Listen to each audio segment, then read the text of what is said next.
जिसमें जानकारी दी थी कि क्या युद्ध रुकने वाला है। जब हमने ये सेशन कंप्लीट किया उसके घंटे भर बाद ही ट्रंप की तरफ से ये ट्वीट आ गया था, या ट्रंप का जो ट्रुथ सोशल है उस पर एक संदेश आ गया था, जिसमें उन्होंने 5 दिन तक वॉर ना करने की बात कही थी। 5 दिन तक वॉर ना करना यानी कि सीज फायर का अनाउंसमेंट ट्रंप की तरफ से हुआ। हेडलाइन बनकर आई कि ट्रंप साहब सीज फायर की तरफ बढ़ रहे हैं। तो एक तरह से हमने जो ये सूचना दी थी आपको, उसके तुरंत बाद ट्रंप का इस तरह का संदेश आना, ये एक तरह से ट्रंप का प्रिडिक्टेबल होना दर्शाता है, जो अपन ने पिछले कई सालों में देख लिया है। मतलब 1-1.5 साल से तो आप और हम बैठकर निश्चित कर ही चुके हैं कि ट्रंप इस तरह की हरकतें करते हैं। चलिए साहब, लेकिन उनके ये कहने के बावजूद उसके बाद क्या घटनाएं घटी, उनको आज के सेशन में हम साथ डिस्कस कर रहे हैं। उनके कहने के बावजूद ना इजराइल रुका ना ईरान रुका। आज के सेशन में जिक्र कर रहे हैं कि ट्रंप की कोई सुनता क्यों नहीं है, और नंबर 2, ट्रंप का ये कहना कि वो युद्ध विराम कर रहे हैं, आखिर उन्होंने किसके साथ युद्ध विराम की घोषणा की या किसके साथ बातचीत की, जबकि युद्ध विराम की बात करने के लिए सामने कोई तो रहा होगा। तो आज के सेशन में इस कंप्लीट डिटेल का डिस्कशन करेंगे, इनकी पूरी की पूरी बात को डिकोड करने का प्रयास करेंगे कि आफ्टर ऑल ये फिर से एक बार फेक क्यों कहलाए, और इनका एक वो पेज आपको दिखाएंगे जहां पर इनके फेक डायलॉग्स और स्टेटमेंट्स इस समय दुनिया में सबसे ज्यादा ट्रेंड पर हैं। चलिए शुरू करते हैं आज के सेशन को, डिटेल में लेते हुए शुरू करते हैं, जहां पर छोड़ा था वहां से लेकर चलते हैं। कल हमने आपको अपने इस सेशन में यह जानकारी दी थी कि क्या युद्ध रुकने वाला है, ऐसी स्थितियां बनी क्यों थी, हमने सीज फायर की बात की क्यों थी। इसके पीछे का तर्क था कि ट्रंप ने 48 घंटे का अल्टीमेटम दिया था ईरान को कि या तो तुम स्ट्रेट ऑफ हॉर्मुज खोल दो, नहीं तो मैं तुम्हारे ऊपर गोला चला दूंगा। स्टेट ऑफ हॉर्मुज खोल दो, नहीं तो ईरान के अंदर जो पावर जनरेशन की यूनिट्स हैं, जहां से पावर प्लांट बने हुए हैं, जहां से यूनिट्स बनकर इस बिजली पैदा होती है, मैं वहां हमला कर दूंगा। ट्रंप ने 22 तारीख की सुबह सुबह यह अनाउंसमेंट किया था। कल हमने आपको अपने सेशन में यह जानकारी दी थी। ट्रंप जब यह बात बोले तो ईरान की तरफ से 6 शर्तें आ गई थी, वो भी हमने अपने सेशन में कल आपको बताया था, और ईरान ने साफ इनकार कर दिया था और कहा था कि यदि आप ऐसा करते हो तो आप याद रखना कि आप हमको खत्म करोगे, हम आप लोगों के सैलिनेशन प्लांट्स को खत्म कर देंगे। अगर तुमने ऐसा किया तो इजराइल आपके वेस्ट एशिया के जो मित्र राष्ट्र हैं, इनके पीने के पानी के सेंटर्स को तबाह कर देगा और उनकी बिजली के सेंटर डुबा देगा। ये कल हमने अपने सेशन में आपको जानकारी दी थी। हमने ये भी बताया था कि कौन से एरिया हैं जो इन्होंने टारगेट किए हुए हैं। ठीक है साहब, कल का अपना सेशन याद होगा आपको। यह जानकारी जैसे जैसे हाईलाइट होने लगी, ये पश्चिम एशिया के देश जो कि 80% उस पानी पर निर्भर करते हैं जो कि खाड़ी का पानी जो फिल्टर होता है, उस फिल्टर करके पानी को पीते हैं। कतर जैसा देश तो 90% तक पीने का पानी समुद्र के खारे पानी को फिल्टर करके पीता है। आप में से कुछ लोग कह सकते हैं ये आइडिया तो अच्छा है, लेकिन बहुत खर्चा आता है साथियों। उसके अंदर नमक बहुत ज्यादा होता है, उसको डिसलाइन करने में बहुत मेहनत लगती है और बहुत खर्चा आता है। ऐसे में इन सब देशों ने ट्रंप से रिक्वेस्ट की कि महाराज आप अपनी तरफ से घोषणा करो कि मैं युद्ध नहीं कर रहा। ट्रंप ने अपनी तरफ से अनाउंसमेंट कर दिया कि मैं 5 दिन तक ईरान के पावर प्लांट पर हमला नहीं करूंगा। यह ध्यान देने वाली बात है कि ट्रंप के अनाउंसमेंट में पावर प्लांट पर 5 दिन तक हमला ना करना सीज फायर कहा गया था। वैसे सीज फायर का मतलब होता है कि दोनों पार्टी, युद्ध तो एक तो होता है हमला और एक होता है युद्ध। युद्ध मतलब 2 पार्टी इन्वॉल्व हो रही हैं। आपने हमला किया, अब आप हमला नहीं करोगे, ये आपका साइड हुआ। लेकिन युद्ध में तो 2 पार्टी इन्वॉल्व होती हैं, तो दूसरी पार्टी इसमें ईरान होनी चाहिए थी और एक और पार्टी इजराइल, जो कि सही मायने में युद्ध लड़ रही है। तो इसने इन दोनों से ही नहीं पूछा था और इन्होंने भाई साहब अपनी तरफ से अनाउंसमेंट कर दिया था। ये जो अनाउंसमेंट हुआ, इस अनाउंसमेंट को जबरदस्त तरीके से मीडिया के अंदर कवर किया गया कि ट्रंप ने इस तरह का कारनामा कर दिया है, युद्ध रुक गया है। शाम होते होते बाजार के अंदर वृद्धि दिखाई देने लगी। फिर दौर शुरू हुआ ट्रंप के बयानों का। ट्रंप के बयान मीडिया में आने लगे। इनसे पूछा गया कि सर क्या चल रहा है, तो इन्होंने कहा कि हमारी ईरान के साथ में बड़ी लेवल पर बातचीत चल रही है और हम लोगों ने बहुत सारे पॉइंट्स ऐसे एग्रीमेंट के साइन कर लिए हैं, अब वो जल्दी ही होने वाले हैं। इन्होंने अपनी तरफ से ये बात बोली। फिर इनसे पूछा गया कि सर आप एक बात बताइए, किससे बात कर रहे हैं आप? भाई अगर नेगोशिएशन चल रहे हैं तो किससे कर रहे हैं? खमनेई बचे नहीं, लारिजानी बचे नहीं, आप बात किससे कर रहे हैं? मुस्तफा बाहर नहीं आते, जो इनके बेटे थे खमनेई के, वो बाहर नहीं है। पजेश्कियन के पास पावर नहीं है, जो इनके विदेश मंत्री हैं उनकी कोई सुनता नहीं है, अरागची की आप बात किससे कर रहे हैं? इनसे पूछा गया, तो इनसे पूछा गया क्या सुप्रीम लीडर से बात कर रहे हो?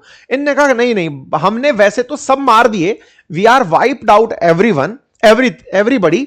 रिपोर्टर तो क्या सुप्रीम लीडर से, क्योंकि मुस्तफा से, तो क्या उनसे बात कर रहे हो? बोले नहीं नहीं, उनसे बातचीत नहीं हो रही, उनका पता ही नहीं वो कहां है। अच्छा साहब, What exactly are you looking for in these talks, Mr. President? इनसे पूछा गया कि आप इन बातचीत से चाहते क्या हो?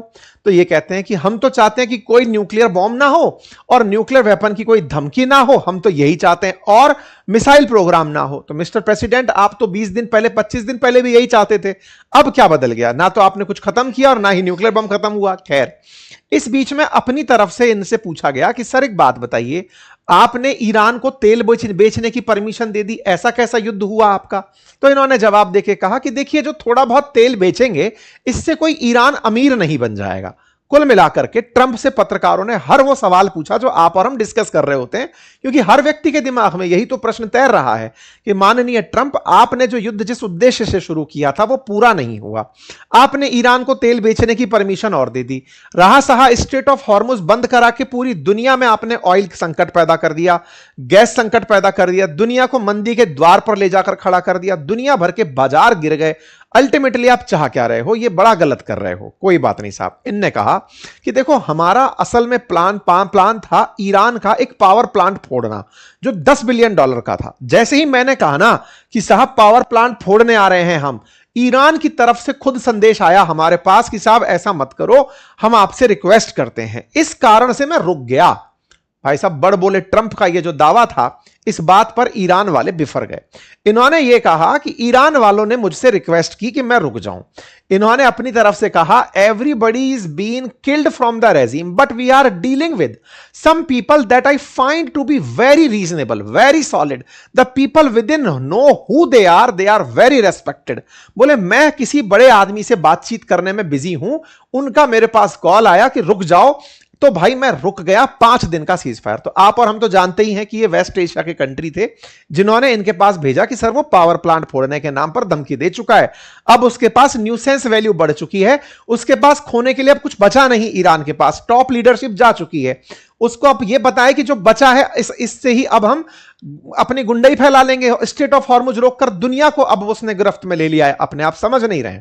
कोई बात नहीं साहब, ये अपनी तरफ से राजी हो रखे थे कि मेरी टॉप बातचीत चल रही हर किसी के दिमाग में। लेकिन एक सवाल कि भाई एक बात बताओ, जब सबको ही मार दिया गया, जो टॉप लीडरशिप फैसले लेती है वो खत्म हो गई, तो माननीय ट्रंप बात किससे कर रहे थे? अच्छा, ये सवाल ढूंढा जाना शुरू हुआ। कुछ पत्रकारों ने कयास लगाने शुरू किए कि यार लारीजानी के बाद कौन बड़ा हो सकता है। एक पत्रकार हैं जो एक्सियोस के और CNN के एनालिस्ट बताए जाते हैं, उन्होंने सूत्रों के हवाले से खबर दी। उन्होंने की कि अमेरिका जो है ना, वो इन दिनों 3 लोगों से बातचीत कर रहा है। किस किस से? तुर्की से, इजिप्ट से और पाकिस्तान से। और चर्चा है, बोले क्या चर्चा है कि इनके एक नेता हैं मोहम्मद बागेर खालिबाफ, जो कि ईरान की जो असेंबली है उसके स्पीकर हैं। बोले उनसे बातचीत चल रही है। ये जो बाराक रेविड करके व्यक्ति हैं, इन्होंने ये बात निकाल दी, क्योंकि ट्रंप जब कह रहे हैं कि किसी बड़े आदमी से बात चल रही है। अच्छा, तो आप पूछेंगे कि ये बागेर खालिबाफ बड़ा आदमी है क्या? तो इसको ऐसे समझो कि ये जैसे अपने लोकसभा के अंदर ओम बिड़ला जी, ऐसे इनकी जो संसद है उसके स्पीकर हैं। तो बोले ये कोई बड़ा पद हुआ क्या?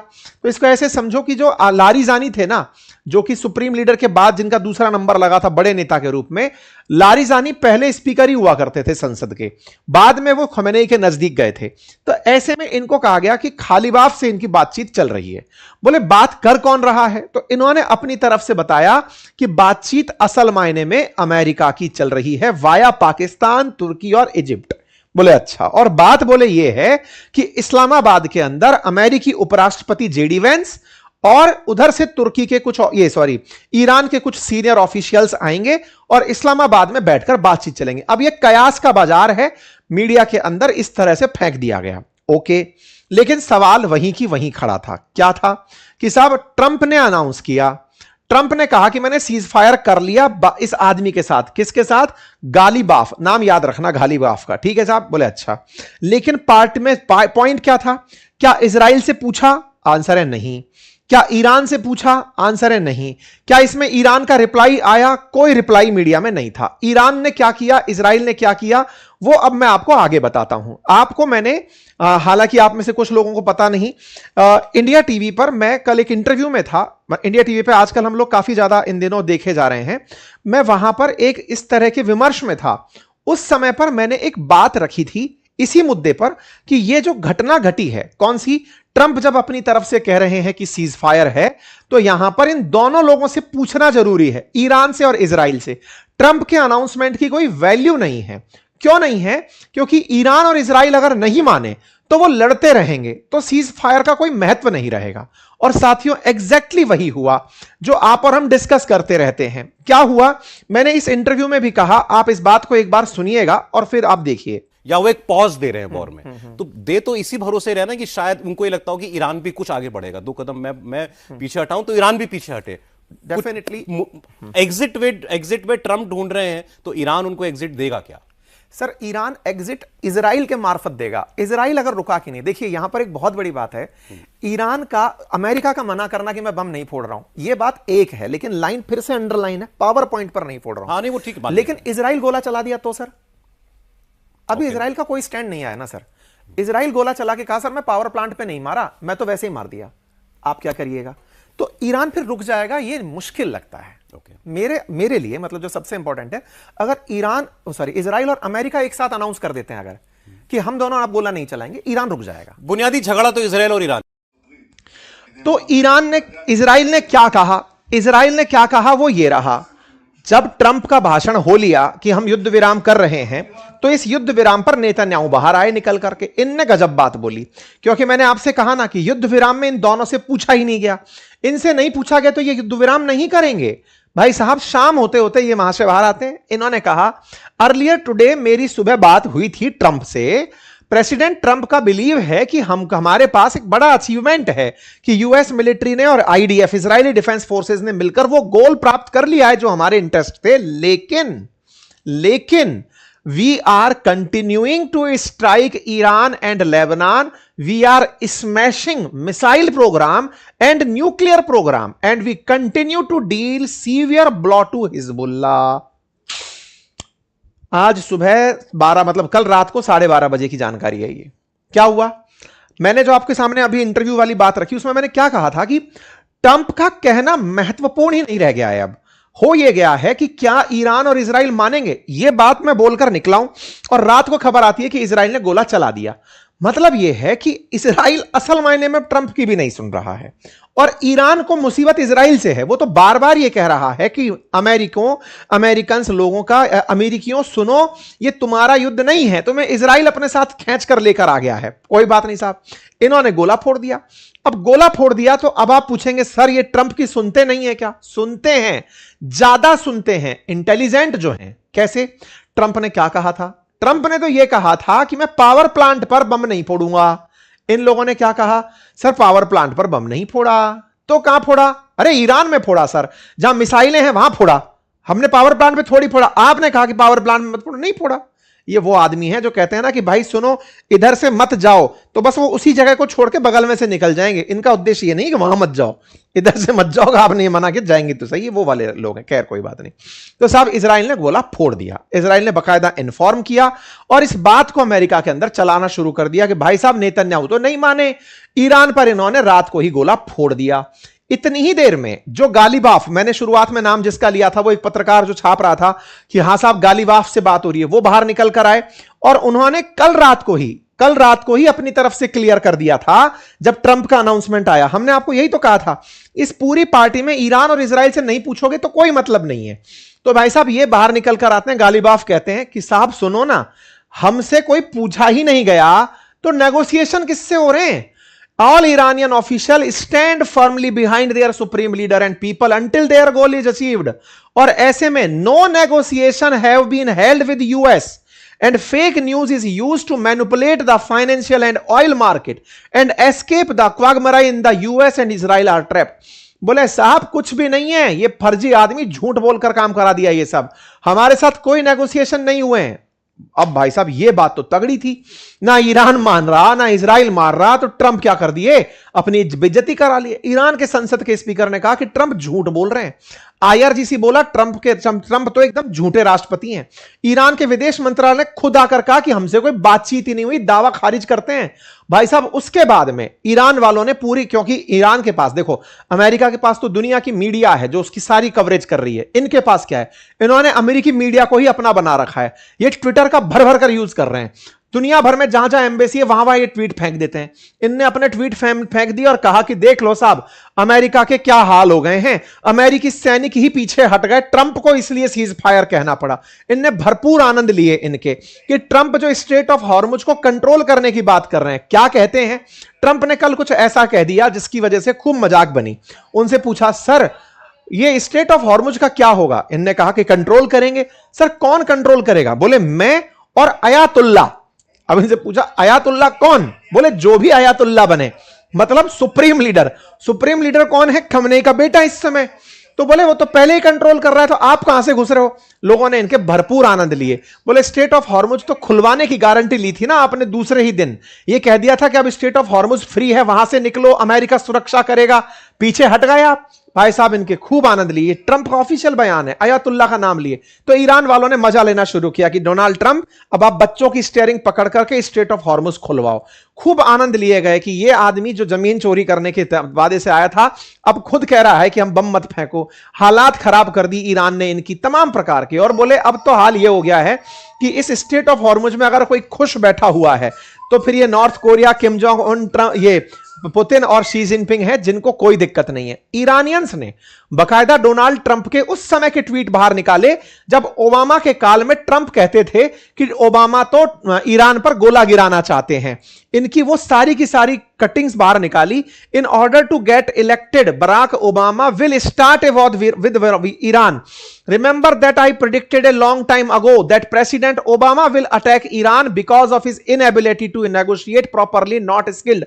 लोगों ने खींच खींच करके इनके पुराने ट्वीट्स निकालने शुरू कर दिए और कहा कि माननीय आप तो खुद कहा करते थे कि ईरान से लड़ाई नहीं लड़नी चाहिए, अमेरिका के हित में नहीं है, आपको फिर से इजरायली खींच लाए और आप खिंच गए। इनको भाई साहब और तो और ओमान जो कि बिल्कुल ईरान के सामने है, उसने खुद ये अनाउंस कर दिया कि साहब इस युद्ध को ईरान ने शुरू नहीं किया था, यह अमेरिकी थे जो युद्ध के अंदर उसको घसीट करके ले गए। कुल मिलाकर ईरान ने दुनिया भर के सामने किस बात का खुलेआम पर्दाफाश कर दिया कि अमेरिका झूठ बोल रहा है, कोई नेगोशिएशन नहीं चल रहा। तो फिर सवाल है ट्रंप झूठ क्यों बोलेंगे, तो सवाल था बाजार को उठाने का।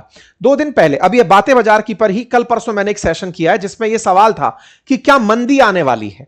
हमारा जो दूसरा यूट्यूब चैनल है उस पर हमने ये चर्चा की थी क्योंकि बाजार बहुत तेजी से नीचे जा रहा है। भारत के प्रधानमंत्री ने कल संसद में बयान दिया है, उसके बारे में थोड़ी ही देर में मैं आपको दूसरे चैनल जो हमारी अपनी पाठशाला है उस पर कंप्लीट विश्लेषण करने जा रहा हूं। उस बात का मुद्दा यह है ना कि भाई अल्टीमेटली दुनिया वाकई में इकोनॉमी के ट्रैप में फंसती जा रही है, क्राइसिस में फंस रही है, कोरोना से बुरी सिचुएशन बन रही है। कल प्रधानमंत्री ने कहा है, इनको क्या लगा कि चलो मैं एक बार बोल करके इस फ्रेम को तोड़ देता हूं, और हुआ भी ये। जैसे इन्होंने अनाउंस किया क्रिप्टो खट से भागने लगी, तेल की कीमतें गिरने लगी, डॉलर मजबूत होने, सब चीजें एकदम सुधरने लगी। मिनट 2 के अंदर सब चीजें सुधरने लगी ट्रंप के बयान से।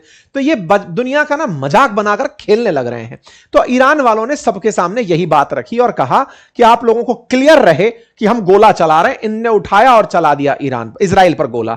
ईरान ने बढ़िया इनकी जो राजधानी तेल अवीव है उस पर उठाकर गोला मार दिया। तस्वीरें बाहर निकल कर आ गई कि लो जी कोई युद्ध विराम नहीं है, ये रहा गोला, चला दिया प्रमाण के रूप में। खूब तेल अवीव की छतें रंगीन कर दी, आसमान में खूब आतिशबाजी कर दी कि कोई सीज फायर नहीं है, दिखा दिया। तो कुल मिलाकर के ट्रंप का झूठ बोलना पकड़ा गया, ट्रंप का किसी प्रकार से जो इन्फ्लुएंस है वो खत्म होता दिखाई दिया।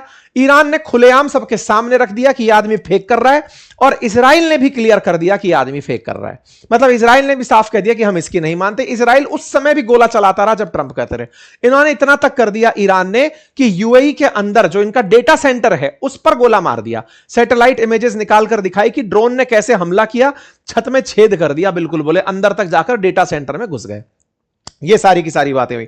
ईरान ने खूब सारे कुवैत सब पर गोला चलाए। तो कुल मिलाकर ट्रंप का यह पूरा पूरा वादा फेक निकला।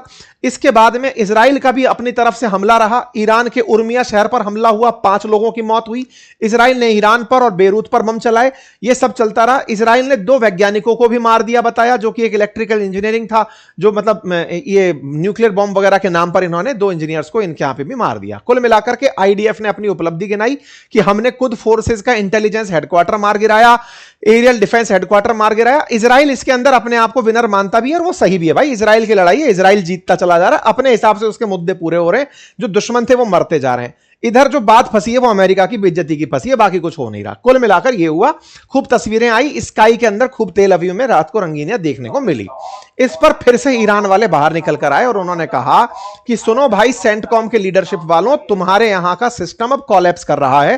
ट्रंप को झूठ बोलकर दुनिया के सामने सरवाइव करना पड़ रहा है। ईरान के साथ में नेगोशिएशन हुए ही नहीं तो बातचीत कहां है। ईरान की शर्तें अपनी जगह खड़ी हैं। कुल मिलाकर ट्रंप का झूठ फिर से पर्दाफाश हुआ। हम समस्त भारतीयों को इसमें किस बात का आनंद हो रहा है? हमको आनंद इस बात का हो रहा है कि यह वो व्यक्ति है जिसने हम भारतीयों का गजब बेइज्जती किया। कैसे? इसने पाकिस्तान को, जिसकी कोई औकात और वैल्यू नहीं थी, ऑपरेशन सिंदूर के अंदर कंधे पर बिठा के रख लिया और भारत को जहां तहां देखा नीचा दिखाने का प्रयास किया।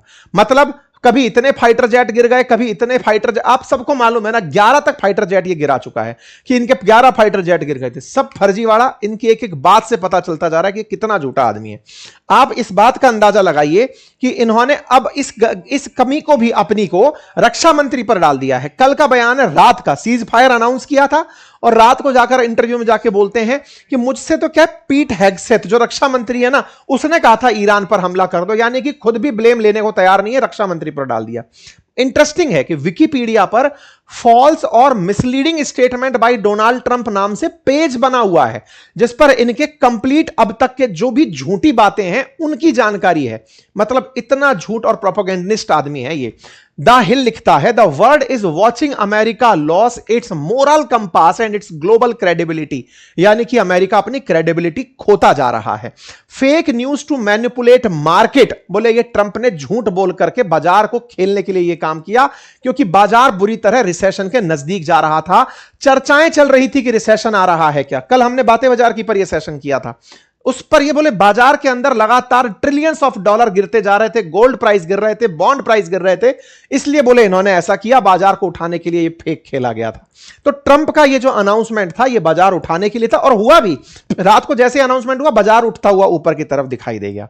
तो फिर से कुल जमा अर्थ ये हुआ कि सर यदि यही सब चलता रहा तो अल्टीमेटली युद्ध रुकेगा कि नहीं, क्योंकि ये तो सब ये स्टॉक का जंप होना हो गया, ऑयल का प्राइस गिर गया ट्रंप के कहते ही, तो ट्रंप इफेक्टिव तो है ही।